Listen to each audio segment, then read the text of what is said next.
안녕하세요 여러분. 고등학교 정보선생님 권우찬입니다. 세 번째 수업 자료 진행하도록 하겠습니다. 오늘 학습할 내용은 자료와 정보 관리에 대해서 진행하도록 하겠습니다. 진행하기 전에 지난 시간에 배웠던 자료 처리와 컴퓨팅 기술, 자료의 수집과 분석에서 배웠던 내용을 다시 되짚어보고 가겠습니다. 자료 처리와 컴퓨팅 기술에서는 빅데이터에 대한 정의, 그리고 빅데이터에 대한 특징을 이용하여 우리가 사용하고 있는 실생활 사례들을 알아보았습니다. 자료 수집과 분석에서는 자료를 어떻게 수집할 것인지, 수집한 자료를 우리가 사용할 수 있도록 어떻게 정보로 가공을 할 것인지, 가공을 했다면은 그것을 어떻게 우리한테 시각화를 할 수 있는지, 시각화를 하는 방법이 구조화를 할 수 있는지에 대해서 배웠습니다. 구조화를 하는 방법은 총 두 가지가 있었다고 했죠. 첫 번째는 표를 이용해서 구조화를 하는 방법, 두 번째는 다이어그램을 이용해서 구조화를 하는 방법이 있었습니다. 오늘 배울 정보의 관리는 어떤 것이 있을지 한번 상상을 하면서 진행해 보도록 해보죠. 우리가 일상생활에서 정보를 체계적으로 관리한다면 편리하고 효율적으로 정보를 사용할 수가 있을 겁니다.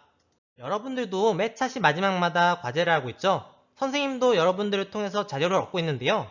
선생님은 구글 설문지로 자료를 얻고 있습니다. 구글 설문지를 만드는 방법은 구글 로그인, 설문지 작성 이렇게 쉽게 만들 수가 있는데요. 이렇게 얻은 자료들을 정보로 가공하고 정보를 구조화를 해서 나타낼 수가 있습니다. 이렇게 나타낸 정보들을 조금 더 체계적이고 효율적으로 관리할 수 있는 방법에 대해서 알아보도록 하겠습니다. 오늘 학습할 학습 목표를 읽어보도록 할게요. 자료를 체계적으로 관리하기 위한 데이터베이스의 개념과 필요성을 알 수 있다. 응용 소프트웨어를 활용하여 자료를 효율적으로 저장, 수정, 검색할 수 있다. 이번 단원에서 지난 시간과 비슷하게 내가 살고 있는 문화재를 찾아보고 이 문화재에 대한 데이터베이스를 통해서 실습을 하게 될 건데요. 실습은 각자 집에서 하는 게 좋긴 하겠지만 안 될 것 같으니까 이 부분은 학교에 와서 같이 실습을 해보도록 할게요.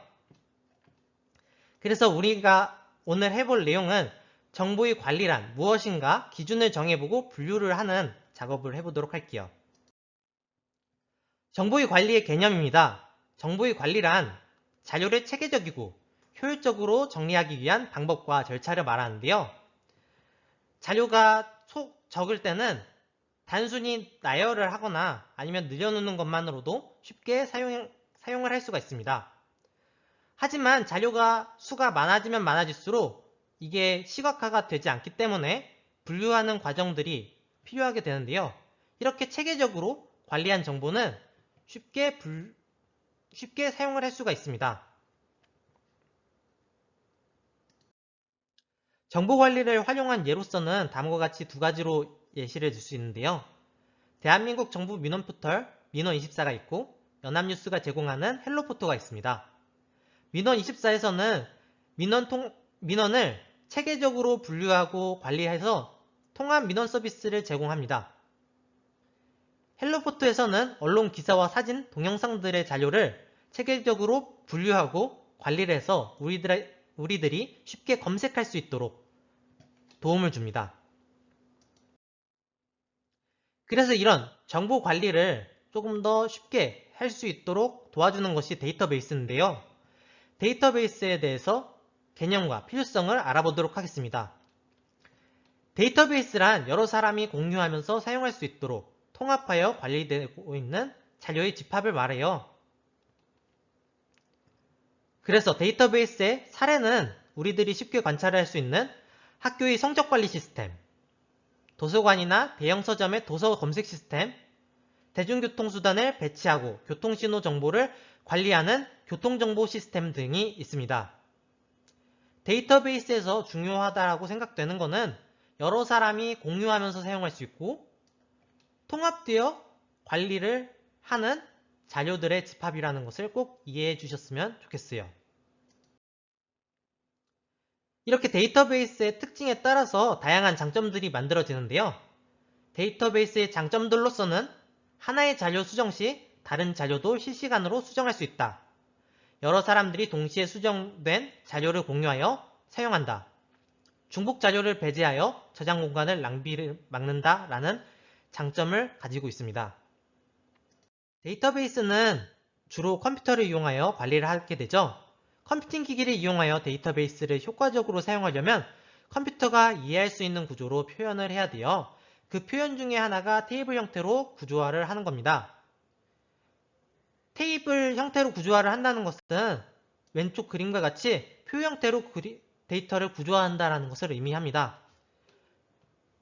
표는 행과 열을 이용하여 구조화를 한 형태를 말하는데 테이블은 같은 의미로 필드와 레코드를 이용하여 구조화를 한 형태를 말해요. 레코드는 하나 이상의 필드로 한 사람 또는 개체에 대한 정보를 모두 가진 집합을 말하게 되고 행을 의미하게 됩니다. 다음 필드로서는 같은 속성을 가진 자료의 모임으로 열을 의미하게 되고요. 이렇게 필드와 레코드로 구조화된 형태를 테이블이라고 합니다. 이것은 데이터베이스에서 사용하는 약속이므로 꼭 외워주셨으면 좋겠습니다. 그래서 컴퓨팅 기기를 사용하면 다음과 같은 좋은 이점이 있습니다. 수집한 자료는 한 곳에 모아두기가 편리하고 검색하고 저장하고 중복된 자료를 삭제하고 공유하기가 편리해집니다. 그래서 여러분들이 학교에 온다면 다음과 같은 실습을 하게 될 건데요. 자료를 수집하는 방법, 데이터베이스를 작성하는 방법 이렇게 두 가지가 있고 작성하는 방법에서는 정렬, 수정, 삭제, 검색하는 내용의 실습을 같이 해보도록 할게요. 그래서 정보의 관리 마치면서 스스로 점검하기 83페이지를 같이 풀어보도록 할게요. 자료를 체계적이고 효율적으로 관리하기 위한 절차를 정보 관리라고 하죠. 여러 사람이 공유하면서 사용할 수 있도록 통합하여 관리되는 자료의 집합을 데이터베이스라고 했어요. 우리가 지금까지 자료와 정보에 대한 학습을 했는데요. 학습을 마치면서 스스로 마무리하기 87페이지에 있는 평가하기를 같이 풀어보도록 하겠습니다.